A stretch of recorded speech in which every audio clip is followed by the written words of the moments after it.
And well. Welcome back to New York Sports WickerMedia. I'm Watch2K99. Thank you, as always, for taking the time to watch these videos. So here we are on the first day of NHL free agency. As I record, it's about 7 p.m. Free agency started at 12 p.m. And the New York Rangers, I don't think were expected to make quite the impact that they did. It's no secret they are not exactly blessed with cap space right now, and there are quite a few holes on this roster to fill, and that roster of players they have certainly has some serious deficiencies in it. No question about that. So going into this day, the biggest expectation was the Rangers would have to beef up their defense, and there was really one player that most people looked as being the best defenseman on the market. Now, one player I would have had some interest in was Ivan Provorov, formerly of Philadelphia and Columbus, but Columbus retains him at $8.5 million per year. And when I saw those numbers, I got to tell you, I was rather surprised. Provorov is good, but to be making only $1 million a year less than Adam Fox, he's not that good. Okay, granted, the salary cap is rising, but come on, $8.5 million for Provorov. That got me a little bit nervous because Vladislav Gavrikov, most recently of the Kings and Columbus before that, was far and away considered to be the best defenseman on the market, maybe the third or fourth overall best free agent who was available. And over the last couple of weeks, the reports have been running rampant. The Rangers were the heavy favorites to sign him. So Rangers had to clear a little bit of cap space, and they started doing that when they traded Chris Kreider to the Anaheim Ducks. There have been rumors about kandremiller, more on him in a second. And it took about an hour for it to go down, but the news did happen that Vladislav Gavrikov is agreeing to sign with the New York Rangers for a 7-year, $49 million contract, no movement clause for the first 5 years, and then a limited movement clause in years 6 and 7 of that deal. So who is Vladislav Gavrikov? Well, he's 29 years old. And the big report is he had a couple of teams that he was interested in particular, but the Rangers were where he really wanted to go. And the truth is, for $7 million a year, $1.5 million a year less than what Provorov is making, he might have been able to get more money from other teams. And what he adds to this team that they sorely need is a physical element on defense. The Rangers are very weak on the left side of their defense. There's no way around that. And remember, LA and Edmonton have played in the playoffs a number of times in the last couple of years. So Gavrikov oftentimes had to defend Connor McDavid, Leon Draisaitl, Zach Hyman. I mean, elite offensive talent. Evander Kane, same thing. And Gavrikov is known as a player who can bring that physicality. He can help protect the crease, which so many times last year, Igor Shesterkin was basically on an island. It felt like, there were 3 opponent forwards rushing the crease, and the Rangers defense was hardly doing a single thing about it. So Shesterkin needed a defenseman who's reliable back there, because we've learned in hockey, your goalie can carry you, but only to a point. Eventually, you got to protect that goalie, and you got to score some big goals. So Gavrikov should slide in on the left side of Adam Fox, forming the Rangers' number 1 defensive pair. And Fox may have as much stability next to him that he has ever had in his career. With all due respect to Ryan Lindgren, he was beat up a lot. Gavrikov, 29 years old, a little older than Lindgren, but definitely without that injury history. That makes a huge difference. So Gavrikov gets his payday. He goes to the Rangers, which is where he wanted to go. And now he gets to play alongside, in my mind, a top 5 defenseman in the NHL, even if he didn't exactly perform like it last year. And that left the Rangers with about $7 million or so left to fill out the rest of their roster. And keep in mind, that salary cap, it's going to keep going up, $88.5 million to $95 million.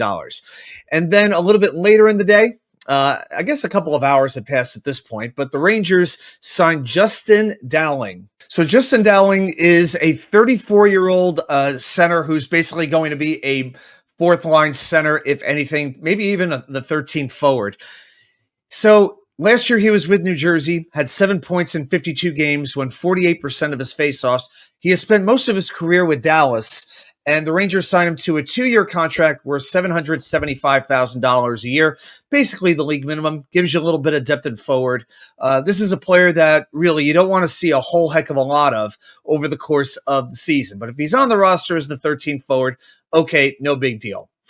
So for a while, it seemed that that was all the Rangers were going to do. The late afternoon came around and not much had happened, although there were rumors that Kandremiller, who was first rumored to be traded to Detroit, the Rangers were apparently finalizing the details to trade him to their rival Carolina Hurricanes. As I record this, I am currently sitting 3 miles away from the Lenovo Center in Raleigh, North Carolina. How ironic. But the Rangers did drop some big news, and this was maybe, for a lot of Ranger fans, the best news of the day. There are very few things in the world that all Ranger fans agree on. Very, very, very few. But I think one of them was you have to find a way to keep Will Cuylle. He's a restricted free agent, and a lot of Ranger fans were terrified of him getting an offer sheet from another team that the Rangers would not be able to match, and the Rangers would lose a dynamic, young 23-year-old left winger who is only starting to scratch the surface of his potential. But Chris Drury does his job, inks him to a 2-year deal, $3.9 million per season. So this is actually kind of similar to what the Rangers did with Kandremiller a few years ago when they signed him to a bridge deal and ultimately had to make a choice on him. So what this will do is allow the Rangers to keep developing Cuylle, see what his ceiling is, and as that salary cap continues to rise, they can then decide what kind of contract he might be worth going forward. But in his second full season in the NHL, he scored 20 goals, 25 assists, 45 points total in 82 games, played every night, that matters, averaging 15 minutes per game. And he's also taken a role on the penalty kill. And as much as it may have been disappointing to trade away Chriskreider, one of the benefits of that Kreider trade is it opens up more ice time and more special teams opportunities for this young man. So the fact that Cuylle will have more of an opportunity to grow his skills can only help him, and it can only help the Rangers. So that news came down, I guess, between 5 and 6 o'clock. At this point, I'm driving home from work, ran a couple of errands, so really wasn't looking at my phone. So I get into my apartment. I put my phone, and I look at my phone. I see there's a couple of notifications, and I see the Kandremiller trade from the Rangers to the Hurricanes is official. Now, going into this, my hope was maybe to get a 3rd-round pick for him, something like that. Considering that a lot of moves had been made already in the NHL, I was really wondering how many teams really want to take on Kandremiller, plus sign him to the new contract that he was up for. You know, definitely some untapped potential there, but at 25 years old, how much higher is it going to reach? Well, the trade went through, and one of the Rangers' arch rivals took him. So that ends his 5 seasons in New York. It never felt to me like he became the player he could be. He averaged 26 points per season over those 5 years, way too many defensive lapses, turnover issues, was never really the physical presence that we wanted. And I give him credit for this. He did play. He missed only 13 games over the last 3 years, and that's pretty good for a second pairing defenseman who's playing about 20 or so minutes per game. So then I saw the details of the trade. And at this point, I was ready to drive up to Connecticut and give Chris Drury a hug and even eat some of that Colony Grill pizza with the hot oil on it. Okay, so the Rangers trade away Kandremiller to Carolina, who immediately then signs him to an 8-year contract worth $7.5 million. So basically $60 million is what they're giving him. They are giving Miller more money per year than they are Jacob Slavin, who is in my mind one of the best defensive defensemen in all of the NHL. They're paying Kandremiller more than Jacob Slavin. That to me is just ludicrous. Just ludicrous. And then the return. So the Rangers get 2 draft picks in 2026. They get a 2nd-round pick. They also get a 1st-round pick. Now, Carolina, the early report on the day was, and I saw this from Vince Mercogliano, is that the Rangers were looking to get one of those 1st-round picks from Carolina because 2026 is expected to be a very deep draft. And the detail on it, the Rangers will get the better of those 2 picks, but top 10 protected. So if one of those picks falls into the top 10, the Rangers won't get it. But then again, I believe the 2 teams, Carolina's one, and I believe the other pick is from Dallas. If either one of those teams are in the top 10, I will be shocked.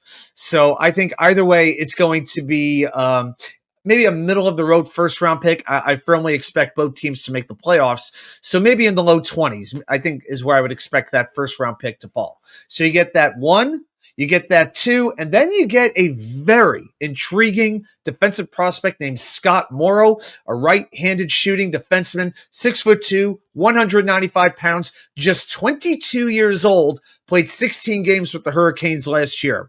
And I read a scouting report on him. I knew he had played a little bit, even got into a playoff game after Jalen Chatfield went down, so he did get some playoff experience. And the way that I've seen him described, this is a scouting report written this past January, a mobile right shot defender who can control the game in all three zones. He's good on offense, in the neutral zone, and in his own zone. Right there, I'm intrigued. Reading on, it says, in his first season of professional hockey, Morrow was named an AHL All-Star for the Chicago Wolves out in Rosemont, Illinois, where I've seen many a hockey game.